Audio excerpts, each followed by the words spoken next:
Hey there, it's me Eden. If you are new to the channel, then please subscribe to my channel and visit my Patreon page for early access, link in the description. They pulled up to a small diner on the edge of town. Ginger frowned. Why are we here? Pip grinned. Because I'm hungry. That's it? Yep. Ginger narrowed her eyes. You dragged me out of the house for food? Correct. Ginger stared at her. You're the worst. Pip just laughed, hopping out of the van. Ginger sighed. She should stay in the car. She shouldn't follow. But her fingers were already on the door handle. And before she could stop herself, she was stepping outside. The diner was warm, the air thick with the smell of bacon and coffee.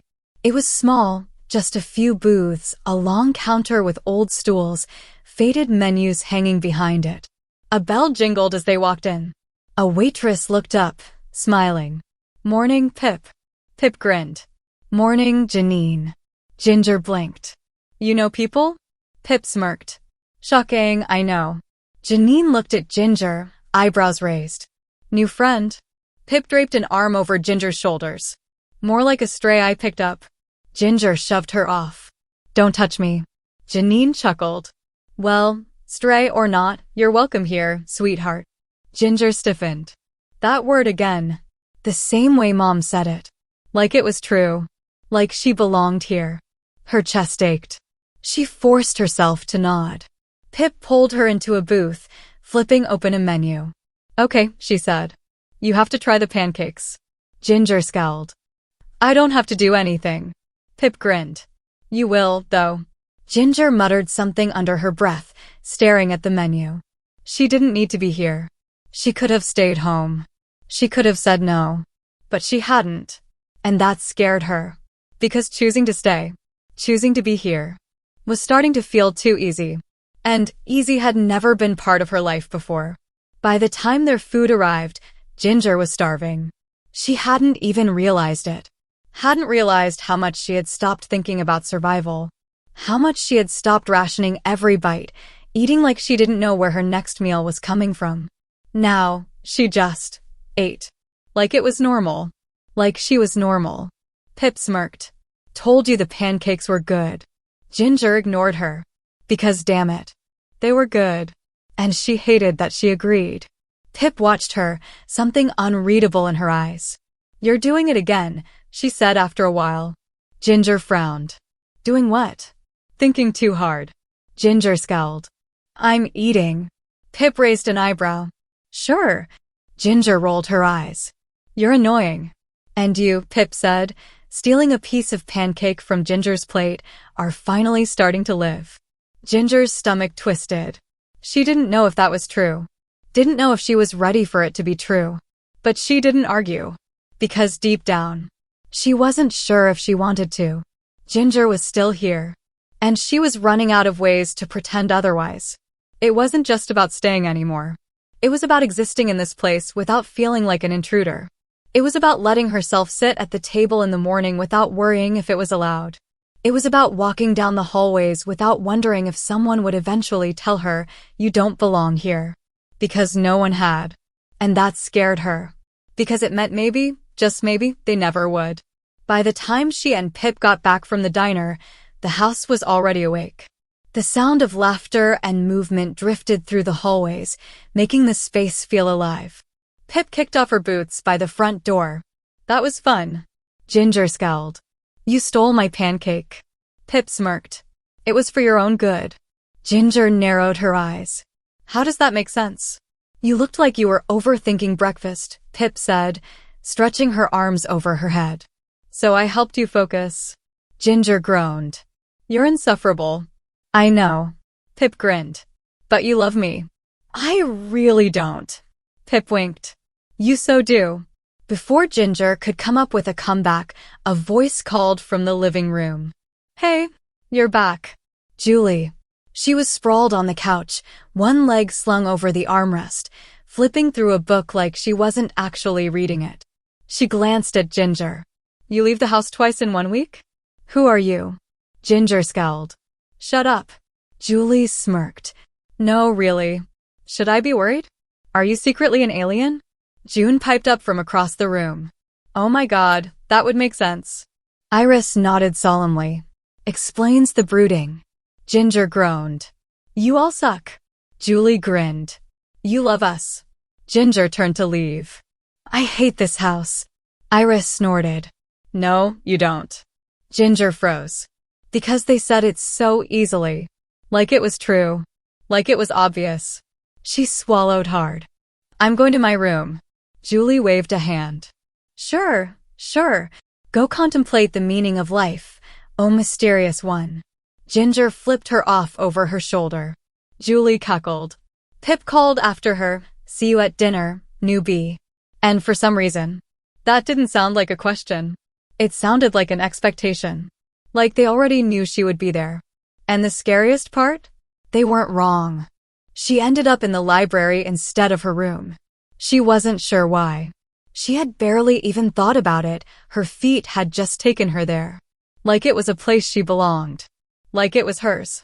She settled into her usual chair, curling her legs beneath her, running her fingers along the spine of Little Women. She wasn't reading. Not really. She was just thinking. About how things were different now. About how she was different now. She wasn't bracing for the worst as much anymore. Wasn't flinching every time someone spoke to her. Wasn't keeping count of all the reasons she shouldn't be here. Instead, she was just here. And that was terrifying. Because if she wasn't surviving, then what was she doing? She wasn't sure how long she sat there. Long enough for the house to shift into its usual afternoon rhythm. Long enough for the snow outside to keep falling, blanketing the world in white. Long enough for Mom to walk in, carrying 2 mugs of tea. Ginger blinked as Mom set one down in front of her. She hadn't asked for tea. She hadn't said anything. But somehow Mom had just known. Ginger stared at the cup. Steam curled from the surface, the scent of cinnamon and honey filling the air. Mom settled into the chair across from her, wrapping her hands around her own mug. She didn't say anything. She just sat there. Like she had all the time in the world. Like Ginger wasn't something fragile, something temporary.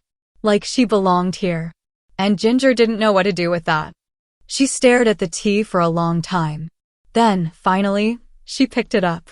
Took a sip. It was warm. Sweet. Familiar. She swallowed, setting the cup back down carefully. Mom smiled softly. You look like you're thinking about something. Ginger hesitated. Then, before she could talk herself out of it, she said, Do you ever get scared? Mom blinked. She hadn't been expecting that. Ginger wasn't sure why she had said it. Wasn't sure why the words had left her mouth, why she had let them slip past the walls she had spent years building. But now they were out there, hanging between them. Mom exhaled, setting her mug down. All the time, she said simply. Ginger frowned. Really? Mom nodded. Of course. Ginger looked away. You don't seem scared. Mom smiled. That's the trick, isn't it? Ginger swallowed. Mom leaned forward slightly. But being scared doesn't mean you run, sweetheart. It just means you care. Ginger inhaled sharply. She hadn't thought about it like that. She hadn't thought about the way fear and caring were tangled together, inseparable. Maybe that was why she had spent so long trying not to care. Because it was easier not to. Because if she cared, she could lose something. Someone. Herself. Mom studied her carefully. You don't have to make a decision right now, Ginger. Ginger frowned. Decision. Mom smiled gently. To stay. Ginger's stomach twisted. She clenched her fists. I haven't decided. Mom nodded. I know. Then, quietly. But you will. Ginger exhaled sharply. Because that was the problem, wasn't it? She was deciding.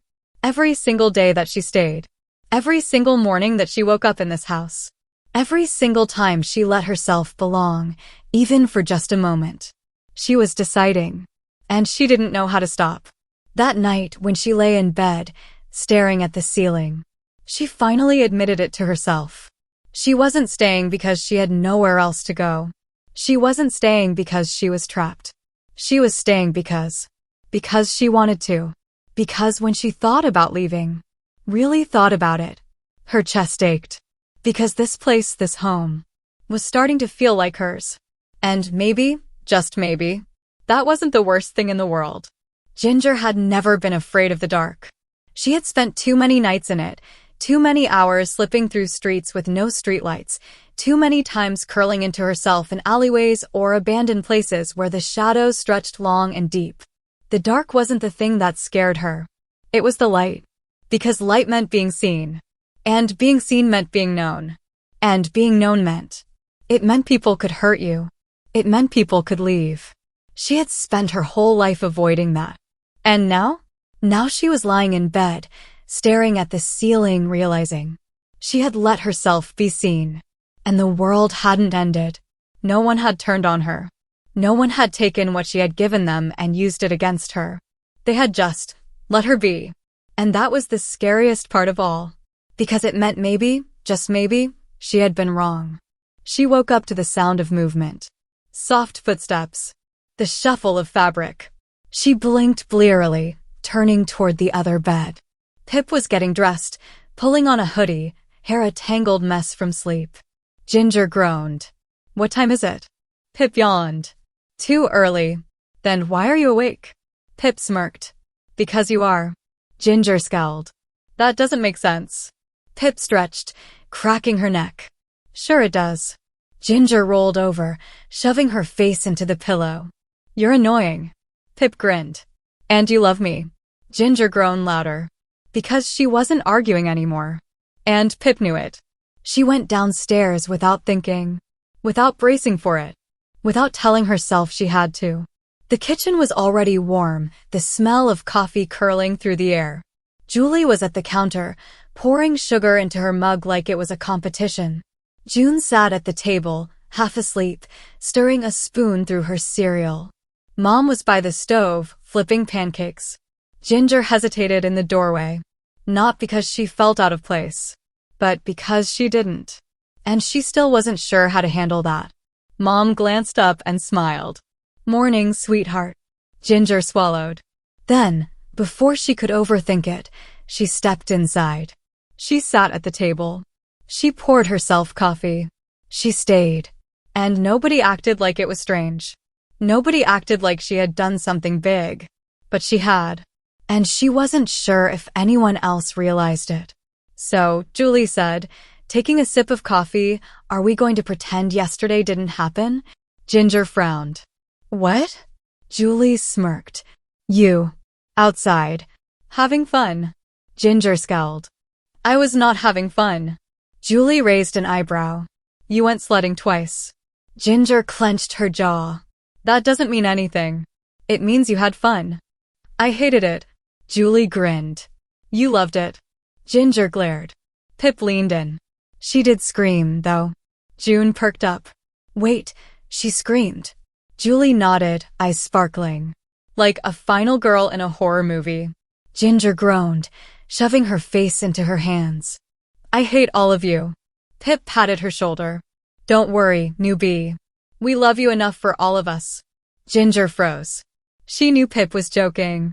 Knew she had said it offhandedly, casually, like it didn't mean anything. But Ginger's chest ached. Because she wanted it to mean something. And that was terrifying.